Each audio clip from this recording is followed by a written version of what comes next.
Hi കുട്ടീസ്, അങ്ങനെ ചെയ്തപ്പോൾ അധികം പഴുക്കാത്തയും അധികം പച്ചയല്ലാത്ത ഒരു ഇടത്തരം മാങ്ങ കഴിക്കാൻ തോന്നി. അങ്ങനെ ഏട്ടനെ വിളിച്ച് പറഞ്ഞപ്പോൾ ഏട്ടൻ മേടിച്ചുകൊണ്ട് തന്നെയാണ് കേട്ടോ. ഈ മീഡിയം പഴുപ്പുള്ള മാങ്ങ, പുളിപ്പുമുണ്ട് എന്നാൽ മധുരമുണ്ട്. അങ്ങനെ T20യും കണ്ടുകൊണ്ട് നമ്മൾ മാങ്ങ പ്രിപ്പയർ ചെയ്യുകയാണ് കേട്ടോ.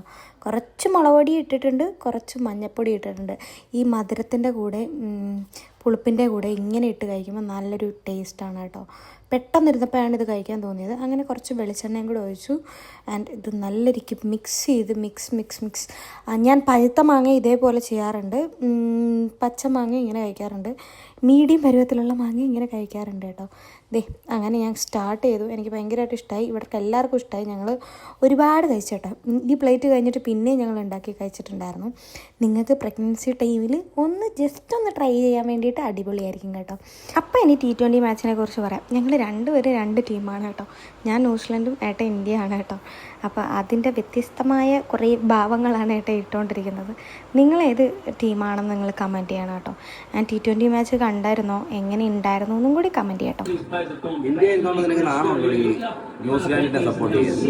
അവന്മാര് കളിക്കുന്നുണ്ട്, ഫിറ്റ്നസ് നോക്കുന്നുണ്ട്, ഫീൽഡ് ചെയ്യുന്നുണ്ട്. ഫിലിപ്പ്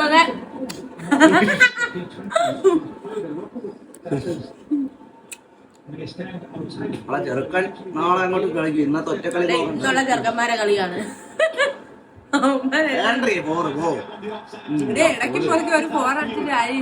അപ്പൊ എന്നും ഇങ്ങനെയാണ് കേട്ടോ. മാച്ച് കണ്ടിട്ട് രണ്ടുപേരും രണ്ട് വാദങ്ങളോടെ അവിടെ തർക്കവും ബഹളമായിട്ടൊക്കെ ഇരിക്കും. പക്ഷെ അടിപൊളി പ്ലേ ആയിരുന്നു. ആൻഡ് നെക്സ്റ്റ് വീഡിയോ ആയിട്ട് വരുന്നവരെ ബൈ.